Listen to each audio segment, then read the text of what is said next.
안녕하십니까. 반갑습니다. 정대에 있는 조동석입니다.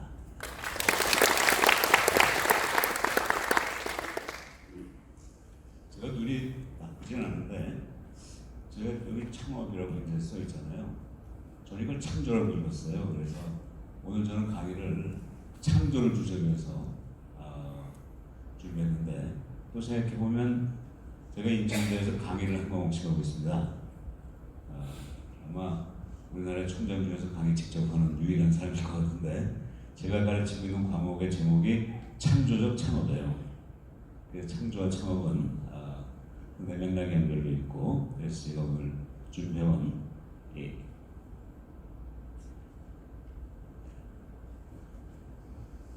제가 지금 가져온 거죠. 네.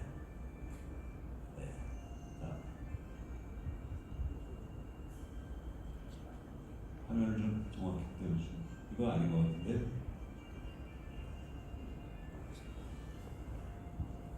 지금 어떤 걸로 이걸 하셨죠? 아니요 이게 다른데 이거 네. 제가 PDF 자료를 보내드렸는데 제가 파워포인트 버전이 있어서 그걸로 좀 바꿔 보겠습니다. 그 전에 제가 사실 아이패드에서 이런 시간을 요새서 좀 약간 놀랐어요. 그래서 보통 이 가까운 데 있는 사람들은 이렇게 이런 공식적인 걸 잘 안 하거든요. 저는 뭐 강의 요청을 멀리서는 요청을 받는데 가까운 데서 잘 안 받아요. 근데 왜 이런가 했더니 우리 이원재 청장님이 아마 저하고의 특수한 관계 때문에 한번 저한테 지시를 하신 것 같아요. 근데 아시다시피 이원재 청장님은 저하고는 83년부터니까 35년 전에 부터 관계를 가진 그런 36년이네요. 근데 이원재 청장님이 어떤 분인지 아시죠? 모르세요? 다 뒷조사 다 안 하셨어요? 이원재 청장님은 한마디로 천재입니다. 천재. 이원재 청장 이원재 천재. 사실 저는 그 학교에서 만났는데 제 과목을 들으셨어요. 근데 제가 무슨 성적을 줬겠습니까? 맞춰보세요. 에이프를 맞췄습니다. 네. 저는 에이프를 아무한테나 안 주거든요. 그래서 정말 아이패스가 우리 이원재 총장님과 함께 정말 새로운 미래를 이끌어나가는 그런 조직이 될 거로 제가 확신했고 오늘도 아마 그런 시각에서 저한테 좀 얘기를 좀 해달라고 요청하신 것 같아서 자료를 좀 준비했습니다. 자,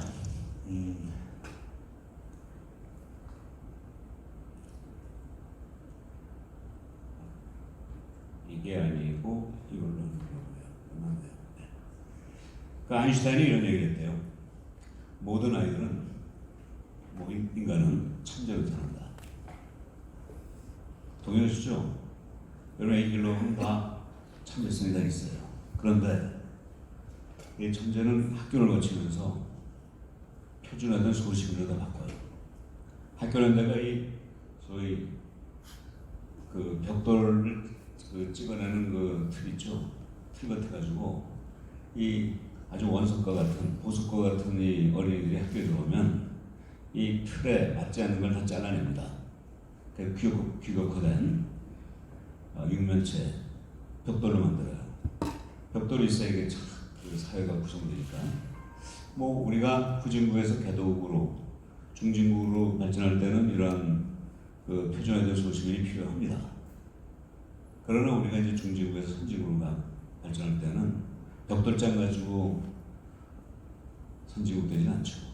그래서 이 교육이 근본적으로 바뀌어야 되는데 이 교육은 또 항상 그 전통이라든가 과거의 그 질서라든가 이런 것 때문에 변하지 않기 때문에 아마 우리가 선진국으로 가는데 여러 가지 제약 조건이 있지만 제가 몸담고 있는 이 대학을 비롯한 이 교육기관이 아마 우리의 선진국으로의 진입을 가로막는 장애 요인이 아닐까 이런 생각을 해봅니다. 그래서 저는 그 학교에 쭉 있으면서 저는 뭐 학교에서 평생 있었던 사람이에요. 서울에서 78년부터 교수생활을 시작했으니까 벌써 42년째인데 이 대학에서 교육이 어떤 역할을 해야 될 건가 하면서 이런 그 창조라는 주제를 나름대로 생각을 해봤습니다. 그리고 저는 천재는 아니에요. 저는 아주 지극히 평범한 사람인데 평범한 사람이 가지고 있는 장점이 있더라고요. 이 천재를 보면 굉장히 부러워하고 그러면서 천재는 모르는 천재가 왜 천재인지를 객관적으로 파악할 수 있는 기회는 좀 생긴 것 같아요.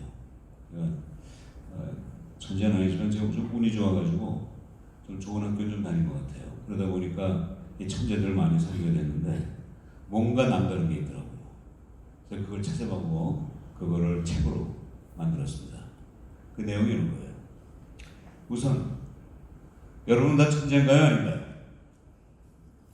어떠세요? 천재시죠? 예? 사람은 믿는 대로 만들어지니까 천재시죠? 크게 한번 예, 그렇습니다. 여러분 다 천재세요. 자, 한번 천재 그러면 테스트하는 그런 시간을 가져봅시다. 이 백지를 여러분한테 나눠드리고 거기다가 10분 정도 시간을 드릴 테니까 어떤 내용이든 이런지 좋으니까 거기다가 천재적인 발상을 정리해서 제출해 보세요. 하고 얘기한다면 여러분 10분 안에 충분히 기발한 천재적 아이디어를 뽑아낼 수 있을까요? 쉽지 않겠죠? 예? 그렇죠? 예. 그런데 제가 이런 표를 만들어서 이걸 템플릿이라고 하죠. 이 빈칸에 있는 표를 만들어가지고 여러분한테 배워가면서 이 빈칸을 채우십시오. 얘기하면은 10분이 아니라 5분이면 이거 다 채웁니다.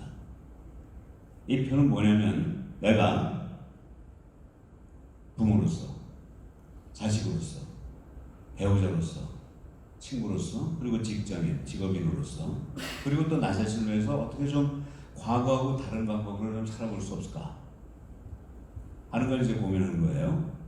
그런데 그걸 그냥 백지에 쓰라고는 뭐지만 여기에 특기할 것은 제일 왼쪽에 있는 칼럼이 있죠. 거기 뭐가 써 있습니까? 네 가지가 있는데 저걸 뭐라고 그러죠? 예?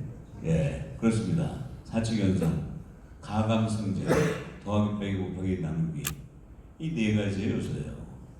이 네 가지를 왼쪽에 이렇게 표시해놓고 그에 따라서 하나하나의 칸을 채우기 시작하면 저도 해봤는데 5분이면 되더라고요. 이렇게 했어요. 그 전에 제가 왜 이걸 더하기 빼기 곱하기 나누기를 제시하냐면요. 이 세상의 천재 중의 천재도 새로운 걸 창조하는 건 다 이걸로 창조하더라고요. 인류 역사에서 가장 천재 여러 사람들이지만 아인슈타인을 따라갈 사람이 있겠습니까? 아인슈타인이 만든 게 상대성 이론인데 보세요. 전부 더하기 빼기 곱하기 나누기예요. 더하기 빼기 곱하기 나누기 없이 아인슈타인이 상대성 이론을 만들어낼 수 있었겠어요? 이게 핵심이더라고요. 한마디로 얘기해서 천재는 사칙연산을 통해서 창조한답니다. 그리고 사칙연산은 누구든지 할 수 있는 거예요. 그러니까 누구든지 천재가 될 수 있는 거예요. 간단하죠?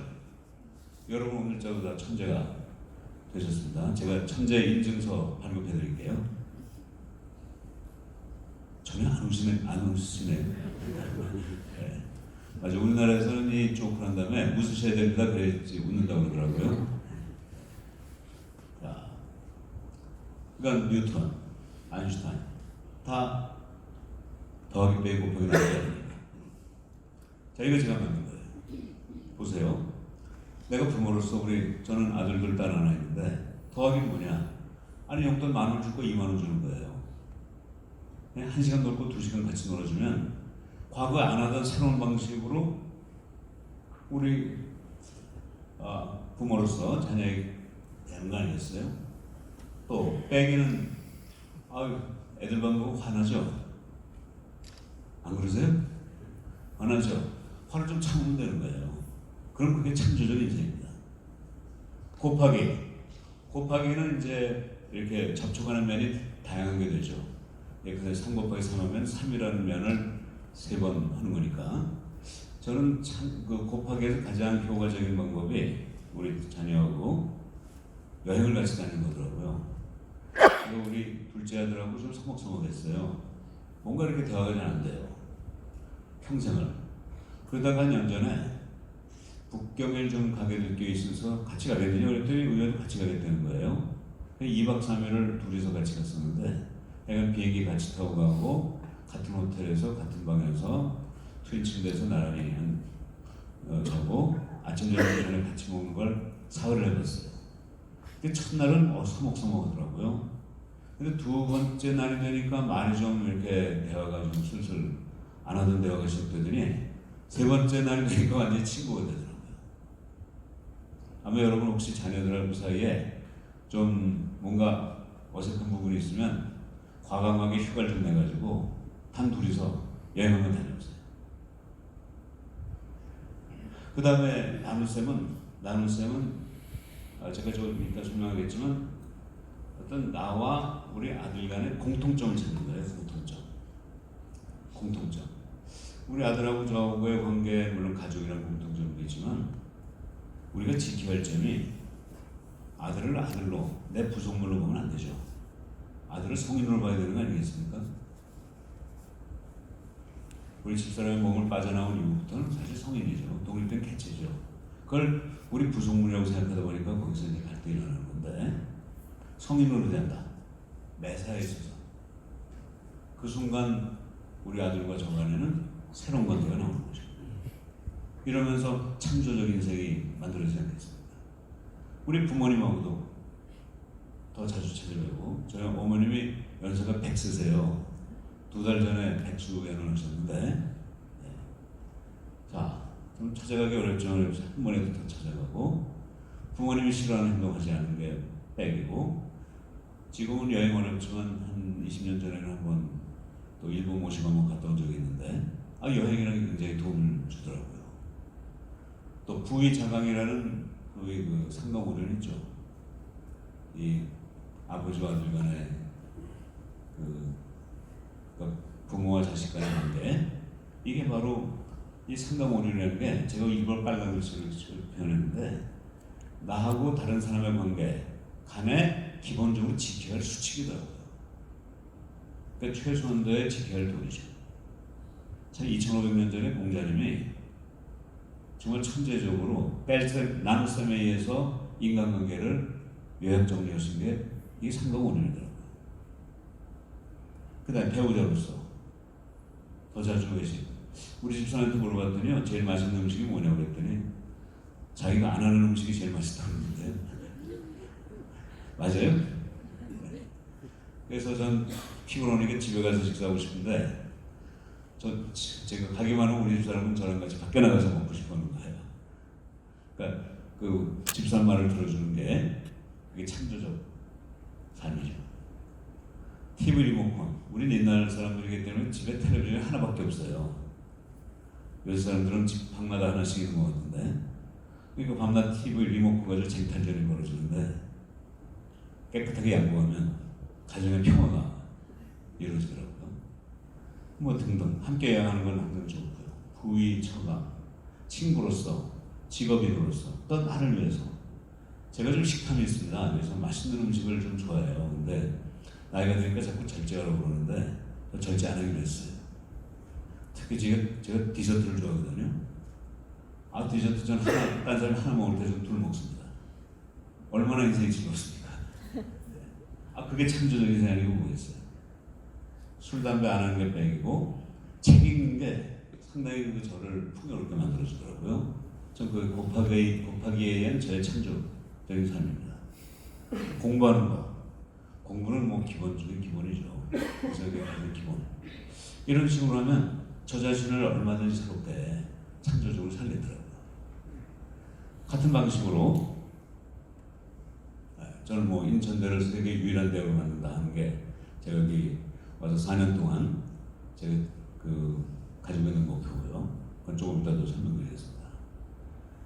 자, 이렇게 해서 대학의 경우도 인천대의 경우에도 자, 교육에 대해서 연구에 대해서 사회단 공사, 그리고 학교의 그 내부 인프라에 대해서, 또 외부의 우리가 플랫폼을 살 수 있는 역할을 더하기 빼기 곱하기 나누기로 해서 혼자 하기 좀 어려워요. 그러나 여러 사람이 함께 모여가지고 브레인스토밍을 해서 이 칸을 채우면요, 이런 금방 만들어져요. 이런 표가 없이 백지에다가 하나씩 써내자 나오겠습니까? 저는 이게 바로 창조경이라고 생각합니다. 저는 인천경제자유구역청도 이런 식으로 해보시면 어떨까 하는 제안을 드립니다. 제가 조직도를 보니까 기획조정, 투자유치사업, 송도사업, 영종 청라사업 이런 4개 조직이 있고 도시디자인단이라고 또 있더라고요. 옆으로. 맞습니까? 이렇게 돼 있나요? 모르세요? 맞죠? 네, 그럼 조직별로 함께 모여가지고 정말 뭐 몇 시간이고 난성토의하면서 우리가 해야 될 게 뭔가 할 때 그냥 백지에다 써내지 말고 더하기 빼기 곱하기 나누기를 해가지고 생각을 뽑아내면 아마 이게 이 백지가 까맣게 될 때까지 얼마든지 새로운 아이디어를 만들어낼 수 있을 겁니다. 그걸 가지고 이제 하나씩 축조심의하면서 시간과 경제적 조건과 이 현재의 그 상황, 규정에 맞는 걸 찾아내면 그게 바로 인천경제자유구역청의 창조경영이 아니고 무엇이겠습니까? 저 오늘 강의 여기서 끝내겠습니다. 네. 자, 이런 틀에서 이제 조금 더 구체적으로 왜 우리가 이렇게 생각을 하게 될 수가 없는가는 그런 걸로 설명드리겠습니다. 자, 사치경선의 창조라는 게 도대체 뭐냐? 우선 그 경영이라는 걸 여러분 설명드려야 되는데, 우리 이정렬이나 저는 경영학 전공을 했어요. 근데 경영이라는 게 일반적으로는 기업을 운영하는 걸 경영이라고 그러는데 그건 아니에요. 조금 아까 제가 보여드린 건 저 자신의 인생에 대한 경영입니다. 우리 한 사람 한 사람 각자 자기 자신의 인생을 좋은 방향으로 각자가 추구하는 목적을 달성하는 방향으로 경영할 권한과 책임이 있는 거예요. 나 자신의 경영자예요. 또 동창회 회장이나 총무는 동창회를 경영하는 책임이 있는 사람이에요. 저는 우리 학장님들과 더불어 학교를 경영하는 책임이 있고요. 총장님은 여러분과 함께 인천경제자유구역청을 경영할 책임이 있고, 대통령은 대통령대로 국가를 경영할 책임이 있고, 모든 조직을 그 조직이 추구하는 목표를 향해서 나아가게 하는 것, 그게 경영입니다. 자, 근데 이 경영이라는 게 역사적으로 조금 변화를 겪었습니다. 여기서는 좀 기업 경영을 중심으로 말씀을 드리긴 하겠습니다만, 경영학이라는 학문이 한 1911년부터 나왔다고 보는 게 이제 정설인데, 그때 프레데릭 테일러라는 사람이 과학적 관리법이라는 책을 썼어요. 그러니까 마치 아담 스미스라는 사람이 1776년에 국부론이라는 책을 써가지고 경제학이 그때부터 공식적으로 시작됐다 이렇게 얘기하는 것처럼 경영학은 1911년부터 시작했다 이렇게 일반적으로 얘기합니다. 근데 그때 경영학은요, 관리였어요. 관리라는 건 한마디로 얘기해서 인풋 대비 아웃풋을 늘리는 거예요. 비용을 줄이고 매출을 늘리면 대체가 뭐죠? 매출에서 비용 빼면 뭐가 나오죠? 이익이죠. 그 이익을 늘리는 방법으로 인풋 대비 아웃풋, 이걸 관리하는 게 경영이라고 생각을 하던 시절이 있었어요. 자, 그걸 세 글자로 얘기하면 효율성입니다. 효율성이 높이는 게 경영이다. 그러다가 1973년에 오일 쇼크가 터졌습니다. 그러면서 오일 쇼크가 터지니까 이제는 그 1973년 10월부터 74년 1월까지 3개월 동안에 유가가 배럴당 3달러에서 12달러로 4배가 됐어요. 이제는 이걸 싸게 사가지고 효율적으로 쓰자보다도 유가가 12불에서 100불이 될지 3불을 다시 떨어질지 미래가 도대체 안 보이는 때가 온 거예요. 자, 미래가 안 보이는 상황에서 아무 방향으로나 열심히 질주하면 어떻게 됩니까? 거대 낭떠러져 있는 호수에서 배가 방향을 정하지 않고 엔진만 열심히 돌려서 빠른 속도로 가면 어떻게 돼요? 낭떠러지를 향해서 가면 더 빨리 무너지죠. 이제는 효율성 이전에 방향을 먼저 설정할 때가 온 거예요. 미래가 안 보이니까. 그전에는 미래가 잘 보였답니다. 그래서 확실성의 시대, 이 이후에는 불확실성의 시대. 그래서 관리 이전에 전략이라는 걸 다루게 됐어요. 전략은 미래를 보고 나아갈 방향을 결정하는 거예요. 배 항해사가 관리를 담당한다면 선장은 전략을 담당하는 그런 역할이 된 거죠. 그러다가 1990년대에 와서 전략에 또 한계가 생겼어요. 전략을 하니까 다들 비슷비슷해진 거예요. 열심히 노력하면 방향이 비슷해져요. 근데 이 잭 웰치라는 분이 제너럴 일렉트릭의 회장이었는데, 이분은 전략을 뒤집자. 남들이 전략적으로 이리로 가면 우리는 반대로 가자. 왜냐면 여기는 경쟁력이 없으니까. 그런 혁신을 주장했습니다. 혁신은 뒤집는 거예요. 있는 걸 뒤집는 겁니다. 그래서 사실 요새 같은 위기 시대에 기업은 어떻게 해야 되는가 하는 전략을 얘기해 달라고 그러면 저는 사실 아무것도 얘기하면 안 돼요. 왜냐면 근데 이런 시대에 동쪽으로 가야 된다 그러면 많은 기업들이 동쪽으로 가잖아요. 그럼 글로 가면 경쟁에 치여가지고 죽는 거예요. 제가 얘기하는 반대 방향으로 가야 됩니다. 그래서 저는 전략에 대한 얘기를 해달라고 그러면 일로 가십시오. 그러나 당신 기업만은 반대로 가십시오. 이렇게 얘기해야 맞아요. 이거를 얘기해 준 건 이거입니다. 혁신을 통해서 뒤집어라. 반대 방향으로 가라. 저도 근데 서울대가 동쪽으로 가면 인천대는 서쪽으로 갑시다. 이렇게 얘기를 할 수밖에 없는 거예요. 이게 혁신입니다. 근데 문제는 혁신은요, 뒤집는 건데 뒤집을 수 있는 대상이 있어야 되잖아요. 대상이 없으면 뒤집을 수도 없어요. 한참 뒤집고 나면 더 이상 뒤집을 게 없어요. 그런 상황에서 나온 게 바로 창조입니다. 이분은 무에서 유를 창조하는 제안을 했거든요. 그건 한이 없는 거죠. 그래서 혁신과 창조가 비슷한 것 같지만 혁신이 있는 걸 뒤집는 거고 창조는 없는 걸 만들어내는 겁니다. 아마 이 아이페이스에서도 혁신해야 될 것과 창조해야 될 것을 따로따로 생각해 볼 필요도 있을 겁니다. 그런데 문제는 이 관리나 전략이나 혁신은 우리 두뇌 중에서 왼쪽에 있는 좀 합리적이고 과학적인 걸 기반으로 해서 만들어진 건데, 창조는 철저하게 운의 중심이거든요. 좌뇌와 우뇌를 연결하는 뇌량이라는 게 있대요. 뇌량, 교량하는 량. 이 뇌량이 발달하지 않은 사람은 좌뇌는 엄청 발달하는데 우뇌가 발달 안 하는 거예요. 대부분 학교에서 공부 잘하는 사람들이 이런 스타일이다. 좌뇌는 발달하는데 우뇌가 안 돼 있어요. 그러니까 이런 창조 시대에 학교에서 공부 잘하는 것만 가지고는 안 되는 시대가 온 거죠. 이제는 학교가 사실 잘못 가르치는 거죠. 이제는 혁신뿐이 아니라 창조도 가르치는 그런 시대가 온 거죠. 근데 뭘 가르칠 건가가 이제 과제인 거예요. 어떤 식으로 가르칠 건가도 문제고. 그래서 저는 이 창조를 해야 되겠다는 생각을 했는데 어디서부터 해나갈지 모르다가 한 10년 정도 고민했어요. 제가 1993년부터 이 고민을 하기 시작했는데 한 10년쯤 하니까 그 만시간의 법칙이라는 게 저희 집에 주입되더라고요. 여러분 만시간의 법칙 아시죠? 하루에 4시간씩 일주일에 닷새 1년에 50주 10년 하면 만시간이 돼요. 한 가지를 만시간 동안 골똘하게 뚫어보고 있으면 답이 나온다 이런 얘기인데, 물론 경험 법칙이죠. 근데 저한테 이게 적용이 되더라고요. 한 10년 정도 창조를 아주 고민하다 보니까 뻥 하고 뚫리는 거예요. 2004년에 이게 이거였습니다. 어려울수록 쉽게 접근하라. 이 11글자를 찾는데 제가 10년 걸렸어요. 그럼 이제 제일 쉬운 게 뭐냐? 딱 나오잖아요. 이건 제가 100일 기도를 했어요. 한 10달 정도 고민하다 보니까 또 뻥하고 또 나오더라고요. 이번에는 한번 이겁니다. 초등학교에서 처음 배우는 게 가장 쉬운 거 아니겠느냐? 너무나 당연하죠?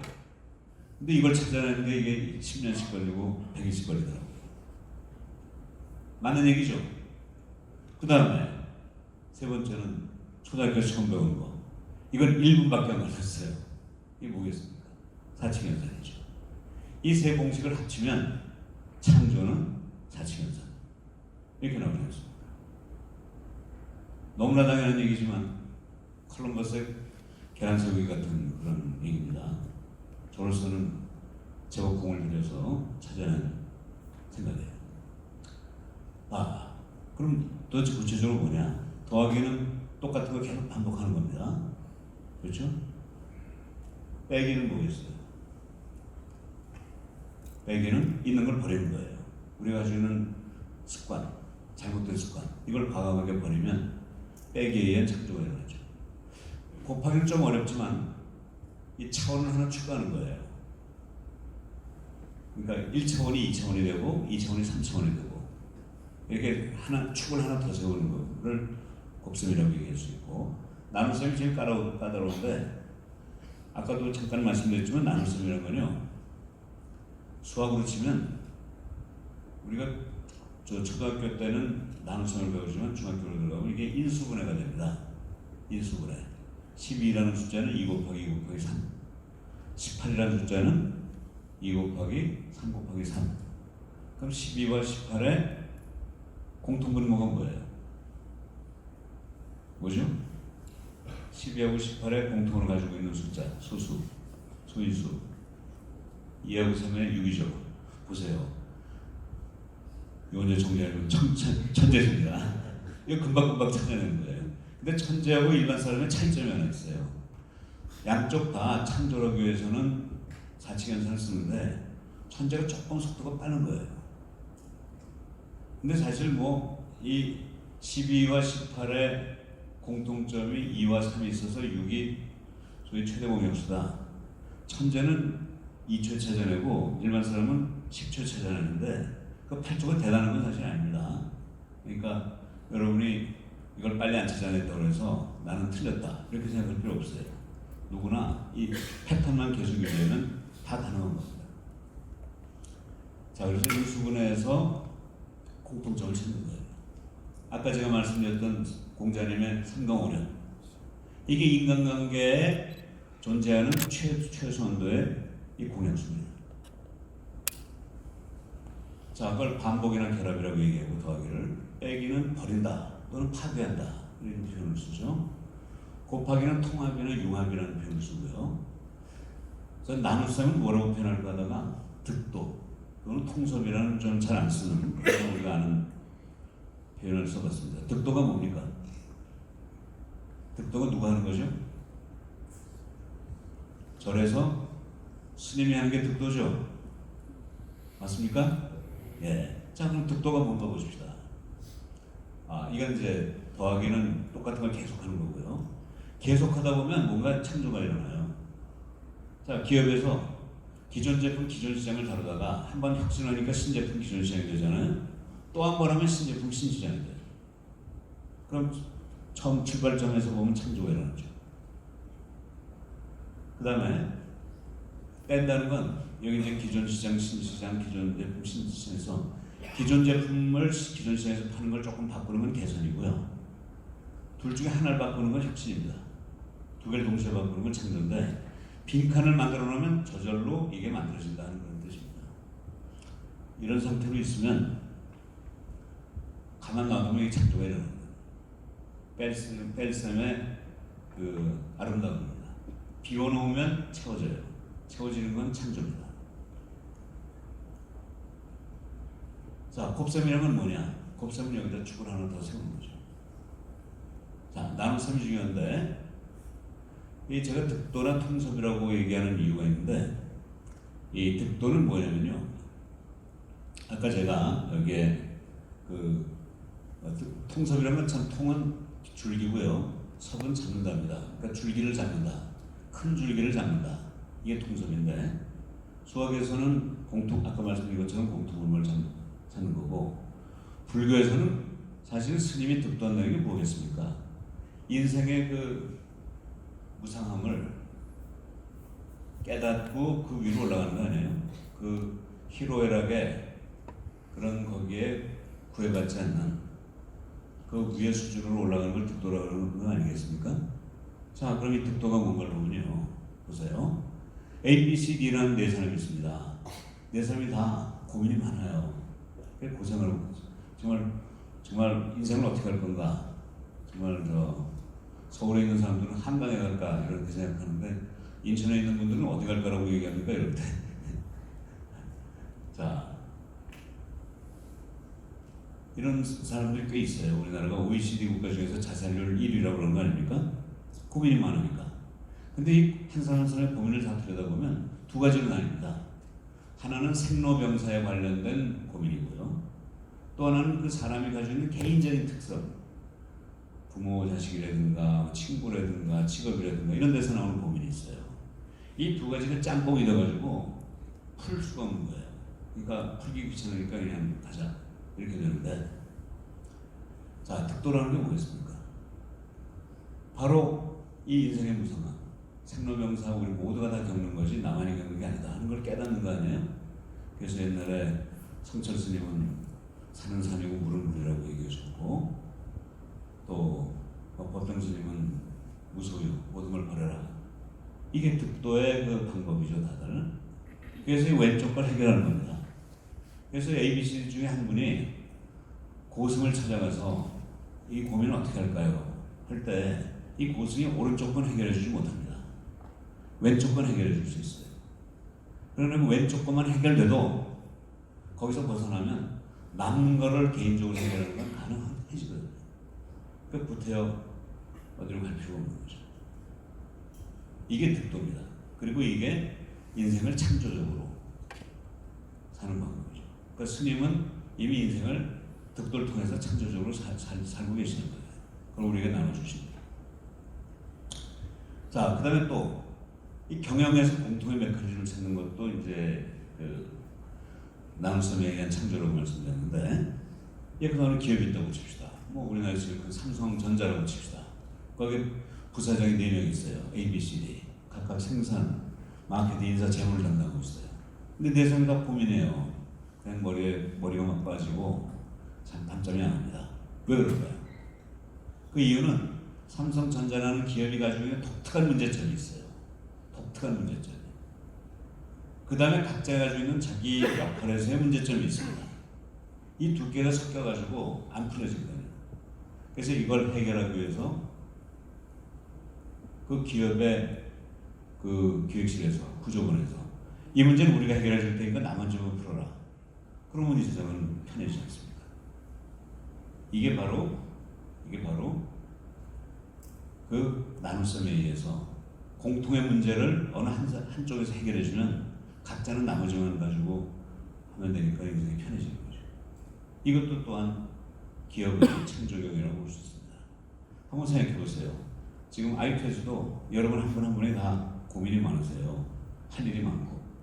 그러나 사실은 한꺼번에 해결하면 되는 거를 여러분이 나눠서 가지고 있는 것들이 있거든요. 그런 거를 앞에 계신 분이 다 해결해 주시면 나머지는 일이 쉬워지는 거죠. 그게 창조경입니다. 자, 기업이 어떻게 창조경을 하고 있는가를 보면요. 예컨대 삼성전자는 아주 약간은 고지식한 회사예요. 계속적으로 제품을 늘려나갑니다. 그러면서 나름대로 창조를 성공적으로 하고 있어요. 빼기의 창조 중에 대표적인 케이스는 IBM입니다. IBM이 옛날에는 컴퓨터의 대명사였어요.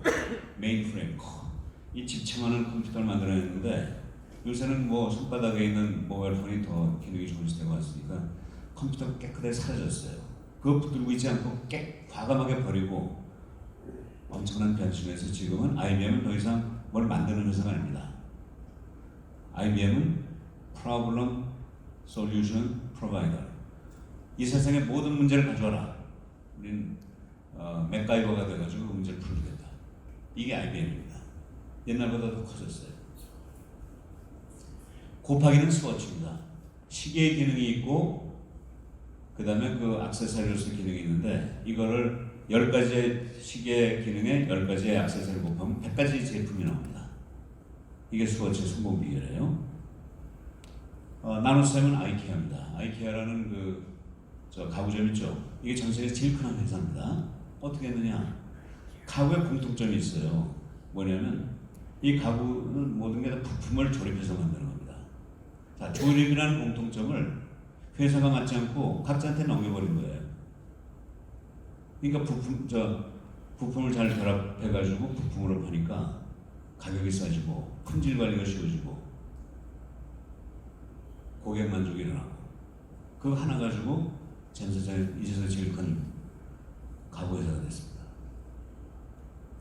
자, 대학교요. 인천대학교도 제가 이런 다양한 아이디어를 여러 가지 모여가지고 만들었어요. 더하기 빼고 나누기를 가지고. 이 중에 두어 가지만 좀 설명드리면, 저희는 인천경제자유지역에 있다는 것이, 자유구역에 있다는 것이 너무나 큰 행운입니다. 뭐 그런 의미에서 여러분에게 정말 큰 절을 드려야 됩니다. 다 우리 그렇게 드리고 있습니다. 정말 아주 아름다운 곳이고요. 이 사진 보여주면 사람들이 다 찬탄합니다. 메인 캠퍼스 있고 미추홀 캠퍼스 있고 이제 11공구에 땅이 얼마나 될지 모르지만 여기 연구 단지, 그래서 이제 3개로 구성된 학교가 만들어질 텐데요. 아시다시피 이제 사립에서 시립, 국립으로 숨가쁘게 바뀌면서 지금 시립에서 국립으로 어느 정도 이제 전환이 일어나고 있는 시대입니다. 근데 제가 여기 오기 전에 이 지역에 국회의원을 5번 하신 황우여 구청리를 만났더니 이런 얘기를 해주는 거예요. 이 학교가 어떻게 법인군립됐는지 아느냐 설명해달라고 그랬더니 이렇게 얘기해요. 국회에서 다양한 지역에서 온 사람들에게 이 정부가 책임을 지는 거 아닙니까? 시가 책임지던 학교를. 그러면서 그 이유가 모든 전 세계 주요 국가에 2개의 대학이 경쟁을 하고 있는데 한국만 서울대학밖에 없다. 그래서 서울대학이 오만해지고 방심을 한다. 경쟁력이 떨어진다. 근데 지방에 있는 국립대학, 뭐 부산이나 경북대학이나 전남대학은 그 지역 경제력이 350만, 240만, 190만밖에 안 되기 때문에 서울대학을 따라갈 수가 없다. 그럼 인천 경기에 1,600만 명이 기반이 되어 있는 인천대학교를 법인국립대학으로 만들면 충분히 서울대학과 맞짱 뜰 수가 있지 않느냐. 그래서 만들었대요. 그래서 통과가 됐답니다. 저보고 책임지라고 그러더라고요. 서울대학하고 맞짱 뜰 수 있는 대학이 될 수 있도록. 다행히 제가 서울대학에 36년을 있었기 때문에 교수로서 좀 알만큼 알기 때문에 알겠다. 그럼 우리는 서울대학하고 맞짱 뜨는 대학이 되겠는데 어떻게 하느냐. 쫓아가서는 안 된다. 쫓아가면 아류밖에 안 된다. 아까 말씀드린 대로 서울대학에 안 하는 짓만 골라서 하면 가능성이 있다. 그렇게 해서 이제 세계에서 한국을 대표하는 2개 대학. 아시죠? 우리나라에 41개 국립대학이 있지만 그 41개 중에서 법인 국립대학이 딱 2개밖에 없습니다. 서울대학, 인천대학. 정부 예산도 이렇게 구성되어 있어요. 국회에서 이제 통과되어야 되지만 대학 관련 예산이 서울대 예산, 인천대 예산, 기타 나머지 39개 국립대학 예산. 우린 따로 받아야 됩니다. 그만큼 힘들지만 그만큼 가능성도 높다고 봐야죠. 그래서 저는 1차 목표는 새로운 기준으로 100대 대학 되보자. 그 다음에 창조적으로 세계 유일한 대학이 되보자. 이거를 더하기로 한번 해본 거예요. 그 세계 기준으로 세계 100대이 되는 건 또 그렇게 어렵지 않더라고요. 이게 뭐냐면 그 기존의 룰이 맞지 않거나 기존의 룰로는 목표를 도달할 수 없을 때는 그 룰을 어떻게 해야 됩니까? 룰을 쫓아가지고는 당연한 척이죠. 새로운 룰을 만들어야 돼요. 그래서 만들었습니다. 2달 전에 7월 5일에 우리 학교에서 캠퍼스에서 한자대학 동맹이라는 걸 개최했는데 세계에서 70여 개 대학 총장들이 왔어요. 그래서 우리가 새로운 랭킹을 만들자.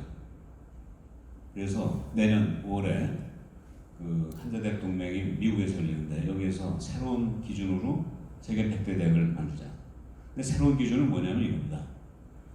여기 영어로 써 있지만 여기 보시면요. 그동안 이 논문 세계 대학 랭킹을 보면요. 여기 이제 랭킹이 5개가 여기 있는데 여기 TG, QS, 그다음에 상하이 랭킹, US News and World Report, 로이터 이렇게 5가지가 있는데 이 contribution to industry, 즉 얼마나 사회에 공헌하느냐 거의 없어요. 여기 2.5%, 12%. 사실은 대학이 논문만 쓰면 뭐합니까? 아무도 아니면 진짜 바로 옆에 있는 그 지역의 산업을 도와줘야 되잖아요. 이게 새로운 기준이에요. 두 번째는 뭐냐면 앙트레프너럴 스피릿인데 이 세상에 취업만 평가를 하지 창업을 평가를 안 하더라고요. 여러분 취업하고 창업하고 생각해 보세요. 인천 대학생이 한 명 취업을 더하면 그거는 다른 데 졸업생이 한 명 취업할 기회를 우리가 뺏는 거 아니에요. 제로섬 아닙니까? 창업은 뭡니까? 창업은 인천 대학생이 한 창업을 하면 그 창업을 통해서 기회가 생기잖아요. 취업이 더 좋습니까? 창업이 더 좋습니까? 예? 창업이 더 좋죠. 아니 3배, 10배 더 좋은 거예요. 근데 이 세상 어느 랭킹에서도 창업을 많이 하는 대학을 평가를 안 하고 있어요. 말이 안 되잖아요. 그래서 새로운 랭킹 시스템은 창업을 얼마나 많이 할 수 있도록 학교에서 지원하느냐, 이거를 평가합니다. 잘못된 랭킹 시스템을 우리가 바꾸자 이거죠. 그래서 세 번째는 ethical value라고 쓰겠죠. 여기 뭐냐면 윤리교육입니다. 지금까지 랭킹 시스템은 졸업생이 얼마나 월급을 많이 받느냐, 높은 월급을 받으면 대학교가 좋다, 이렇게 얘기하고 있어요. 그 결국 뭡니까? 학교라 이건 돈 버는 기계 만들어라밖에 더 돼요. 진짜 중요한 건 뭡니까? 윤리의식을 가지고 사회적 책임을 다한 인성을 갖춘 사람을 길러내야 되는 거 아닙니까? 그렇지 않나요? 우리가 평가를 그걸로 바꾸자 이겁니다. 그래서 지금까지는 뭐 하버드니 MIT니 스탠포드니 이런 데가 그냥 독식을 하고 있는데, 이런 이름에 현혹되지 말자. 진짜 그 대학이 사회와 지역과 국가와 국민을 위해서 뭘 하고 있느냐, 이걸 제대로 평가해서 랭킹 만들자. 그래서 내년 5월에는 우리 인천대가 이 새로운 랭킹 기준에 의해서 세계 100대 대학으로 들어갈 거로 봅니다. 왜 100대 안에 들어갈 걸로 제가 확신하는 줄 아세요? 처음이니까 한 100개 정도밖에 신청 안 할 거예요. 농담입니다만, 예컨대 잘못된 랭킹 기준을 가지고 쫓아가면 학교 전체가 다 피폐해집니다. 전 세계 3만 개 대학이 있는데 지금 이런 대학들이 1, 2, 3등 하고 있는 이 랭킹은 세계에서는 100개, 200개 정도가 쫓아가는 되고, 나머지 29,900개는요 다른 랭킹 기준을 가지고 만들어요. 좀 평가를 받아야 돼요. 그럼 우리가 하겠다는 겁니다. 그 다음에 두 번째로는 세계로 나가는 동부가 중심대학. 저는 5개 분야에서 세계적인 연구 성과를 창출하면, 그것도 우리 졸업생이 국내에서 취업하는 것보다는 세계 기반에서 국제적인 기업에서 취업해야 그게 진정한 국제 경쟁력 아닙니까? 그렇게 됨으로써 아시아 1등이 되자, 세계 1등이 되자. 아시아 1등은 사실은 세계 1등입니다. 여러분 아시지만 19세기는 유럽의 시대였어요. 20세기는 아메리카의 시대였습니다. 21세기는 어디의 시대일까요? 아시아입니다. 아시아의 중심지는 어디입니까? 동북아입니다. 동북아의 중심인 아시아 중심이고 세계 중심이에요. 이젠 더 이상 아시아 중심이니까 세계에서 좀 멀리 떨어져 있는 거다, 이런 생각할 필요가 없습니다. 그래서 저희는 제가 2016년에 시작하면서 2년 만에 기존 대학들이 우리 학교에 와가지고 뭐 하고 있는가를 보는 순례지가 되자. 근데 이건 달성이 됐어요. 작년에 국공립대학 총장회의를 비롯해서 많은 총장들이 우리 학교 와서 지금 구경을 했고요, 하고 있고, 제가 내년에 이제 끝내는데 제가 지금 창업으로 한 100개 정도 매년 창업하는 대학을 만들고, 2026년쯤 가면 한 1000개 정도의 창업을 하는 대학을 만들자. 그럼 사실은 뭐 노벨상도 아무것도 아닙니다. 재밌는 건 스탠포드가 그랬어요. 노벨상은 하버드나 시카고가 가져가라, 우린 창업하겠다. 그랬더니 결과적으로 노벨상이 스탠포드한테 더 많이 가고 있습니다. 어떻게 할 건가? 아주 과감하게 모든 걸 바꿔야죠. 어떻게 연구할 건가? 이게 이제 핵심인데요. 남들이 안 가는 걸 하자. 계속적으로 말씀드리지만, 여기가 또 바이오 아닙니까? 전 세계에 이 송도만큼 우리가 집중할 수 있는 그 바이오가 있다는 것은 정말 우리 학교로서는 정말 큰 혜택입니다. 경제 자유무역제 입장에서도 이 ITS가 결국 주도적 역할에서 이 바이오를 만들었는데 그 이상으로 큰 공헌한 건 없다고 봐도 됩니다. 이 지역이 세계 바이오가 되는 날까지 함께 노력할 필요가 있습니다. 이미 몇 가지 기준으로 1등이라고 그러지만 전체적으로 아직 많이 부족하거든요. 그래서 저는 인천대학교를 국립인천 바이오대학교로 이름 바꾸면 어떠냐, 이런 제안을 처음에 우리 교수님들한테 하기도 했습니다. 그래서 우리 1등 대학 하지 말고 전 세계에 하나밖에 없는 대학, 유일한 대학이 되자. 그래서 유랜대학이 뭐냐? 하버드나 뭐 북경대, 서울대 같은 데는 모든 학과에 모든 학과가 다 있어요. 그래서 이걸 General Comprehensive Research University, 종합적인 연구 중심 대학이라고 합니다. MIT나 뭐 칼텍, 카이스트 같은 데는 좀 분야가 좀 이렇게 작게 돼 있어요. 그럼 거기서는 똑같아요. 교수들은 무슨 연구를 해도 자유입니다. 그 논문이 탑저널에 나오기만 하면 인천대는 이것도 저것도 안 따르고 이렇게 가려고 합니다. 이건 뭐냐면요, 저희 대학에 11개 대학이 있고 64개 학과가 있어요. 그 학과에 있어서 뭐 서울대하고 똑같습니다. 그런데 우리 교수님들은 자기 전공이 뭐건 관계없이 그 전공에서 해야 되는 연구 플러스 알파로 바이오를 연구하는 거예요. 인문대학의 영문학과 교수님이 바이오 연구를 합니다. 그래서 바이오 인문학 그걸 하는 거예요. 철학도 바이오 철학, 경영학도 바이오 경영학, 법학도 바이오 법학, 이렇게 되는 거죠.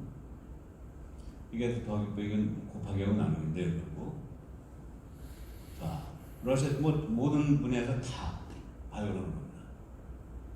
이 세상에 이런 대학이 있을 것 같아요?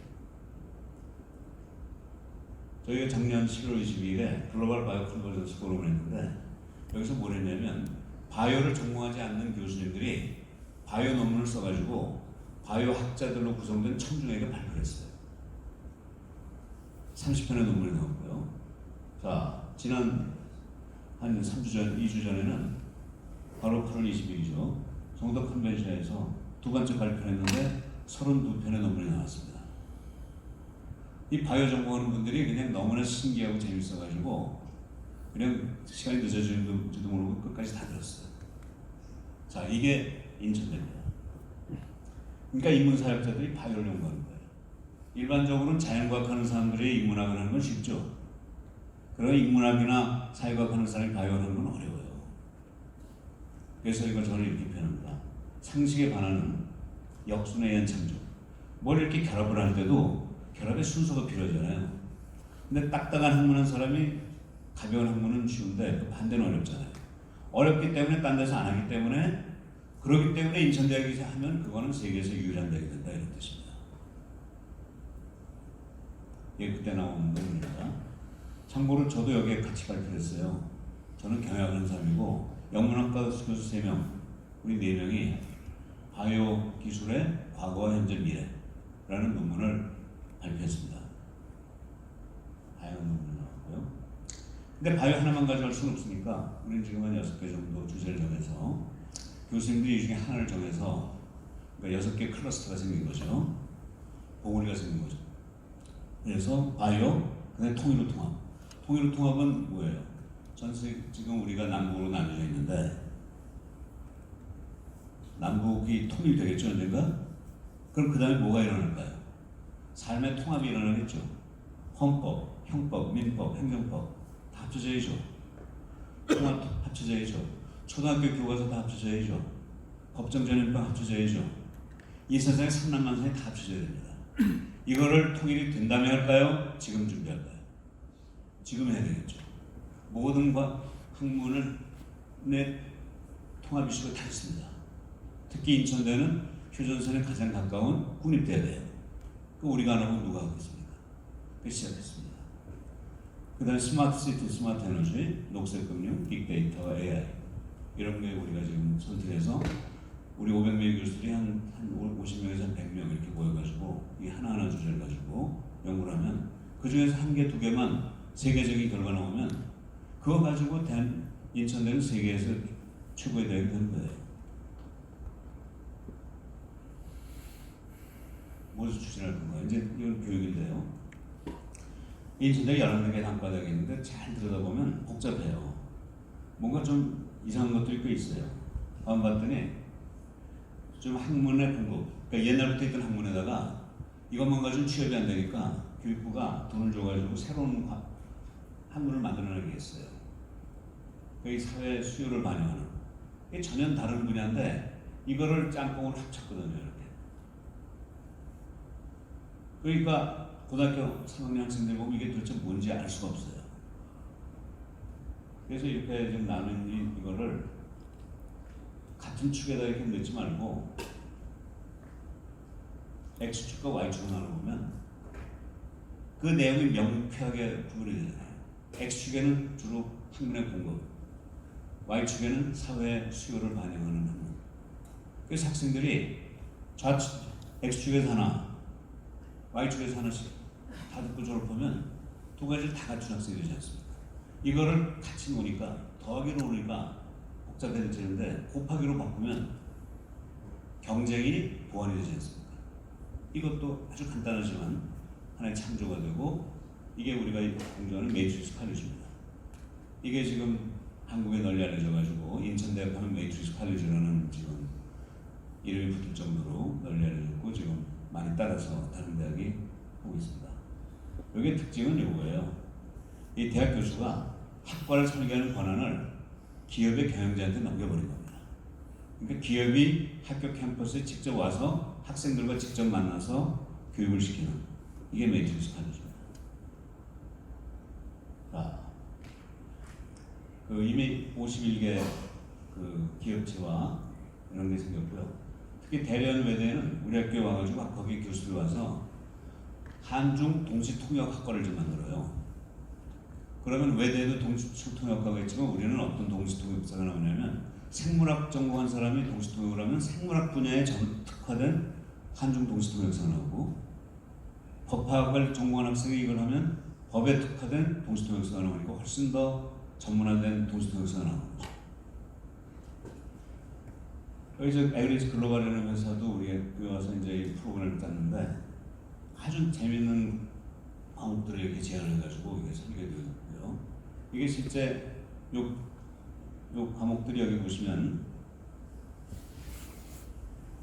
논리로 보는 세상, 비판적 사고력 연습 이런 과목을 이제 개설해달라고 이게 돼 있는데 이 과목들이 다 있고 요거는 뭐냐면 학생들이 봄과 가을에 강의를 듣기 위해서 과목을 선택할 때 사용하는 수강 편람인데 거기 제일 오른쪽에다가 각각의 과목을 어느 기업에서 지금 그 지정을 해놨다 하는 걸 보여주는 거예요.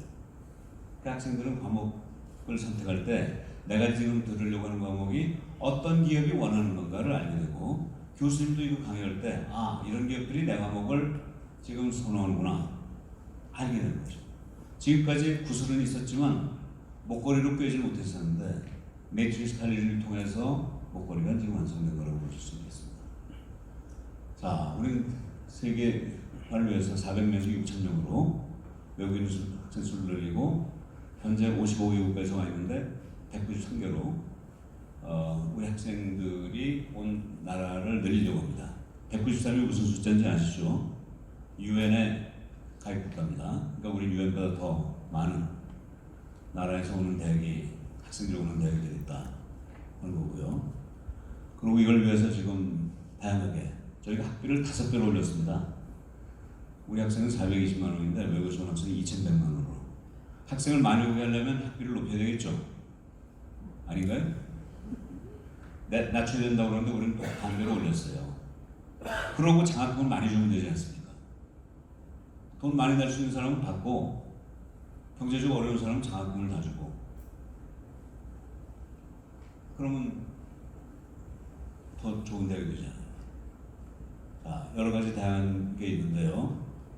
제가 생략을 하고요. 참고로 우리 학교에서는 모든 공문을 한영 두 줄로 씁니다. 마치 학교처럼 그런 문화를 만들고 있고요.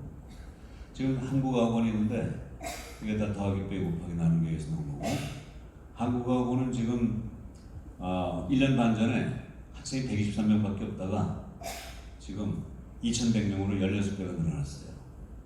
그래서 작년에는 우리나라에서 83등이다가 이제 고대, 동국대, 경희대, 연대를 다 뛰어넘어서 지금 한국에서 제일 큰 한국어학원이 만들어졌습니다. 그리고 전 세계 또 분원을 50개 만들어가지고 그 분원에서 또 학생들을 모으려고 하고 있어요. 현재 17개 만들었고 1년 동안에 앞으로 1년 동안에 33개 더 만들려고 합니다. 자, 이제 도시에 대해서 말씀드리겠는데요. 여러분 하얼빈, 다보스 그리고 이 두바이라는 도시를 아시죠? 하나하나가 다 독특한 도시입니다. 하얼빈은 가장 추운 도시 중에 하나예요. 근데 이 가장 추운 도시에 겨울이면 거기에 도시민들도 다 따뜻한 곳으로 도망가는 도시를 오히려 전 세계에서 관광객들이 오는 도시로 바꿨어요. 뭘 통해서? 빙설제를 통해서. 빙설제를 전 세계 20여 개 도시에 산다고 합니다. 그런데 하얼빈이 제일 추운데요. 그 중에서. 그러니까 전 세계에 있는 가장 유명한 조각가들은, 얼음 조각가들은 딴 도시로 온 거고 하얼빈으로 오는 거예요. 그러니까 전 세계에서 제일 훌륭한 얼음 조각이 나오니까 가장 춥다는 걸 역으로 이용해가지고 전 세계에서 가장 멋있는 빙설제를 만들어서 전 세계에서 1년에 500만 명이 나옵니다. 자, 그 다음에 다보스는 주리히에서 내려서 2시간 반을 정말 비탈길로 올라가야 되는 곳인데 아무도 안 오는 데 아니에요? 근데 거기다가 세계 저기 컨퍼런스 다보스 포럼을 하니까 전 세계 아주 유명한 뭐 대통령이나 왕이나 세계적인 기업의 총수들이 한 번 왔다가는 한 20분 발표하고 나서 20분 발표하기 위해서 2시간 반을 왔잖아요. 하루를 걸려가지고. 그러니까 그거하고 나갈 수가 없는 거예요. 오히려 사람들을 묶어두는 효과가 생겨가지고 4박 5일 동안 전 세계의 유명한 사람들이 함께 모이는 그런 행사가 만들어졌어요. 교통이 불편하다는 게 오히려 전 세계에서 가장 훌륭한 다보스 포럼을 하게 되는 계기가 됐다는 얘기입니다. 이게 역발상 아닙니까? 또 두바이는 어떻습니까? 정말 볼품없는 모래사막이고 백사장 아닙니까? 여기다가 이런 건물을 지어가지고 전 세계 관광산업의 아이콘, 상징을 만들어버렸어요. 이게 만약 제주도나 하와이 있다면 저 건물이 무슨 볼품이 있겠습니까? 전 세계에서 최고의 지금 도시가 되고 있고 두바이 공항이 지금 전 세계 제1공항으로 지금 발돋우고 있습니다. 시카고나 아틀랜타가 1등이었는데 지금은 두바이예요. 자, 공통적인 경쟁력의 원천, 창조적 발상이 다르죠. 자, 아까 말씀드린 것처럼 혁신은 다시 시작하는 거고 창조는 새롭게 시작하는 겁니다. 자, 이건 제가 좀 생략을 하고요. 자, 제가 한국 케이스 하나 드리겠습니다. 아시다시피 부산에 감천동에 태극마을이라는 데가 있어요. 여기는 태극교라는 사이비 종교를 믿는 사람들이 6.25 때 와서 피난촌을 건설한 데인데 김현옥 시장이라는 분이 이런 걸 다 없애버렸습니다. 부산시장으로서. 근데 여기만 남겨둔 이유가 이 길이 불도저를 보낼 수 있는 길이 없더래요. 그래서 이게 지금까지 남아있었는데 유일하게 이게 이런 도시로 갔다가 지금은 황금마을이 됐어요. 오히려 이게 길이 없어서 자동차가 못 가는 것을 역으로 이용한 겁니다. 그래서 관광객들이 지금 들끓는 대한민국의 아주 유명한 관광 명소가 됐는데요.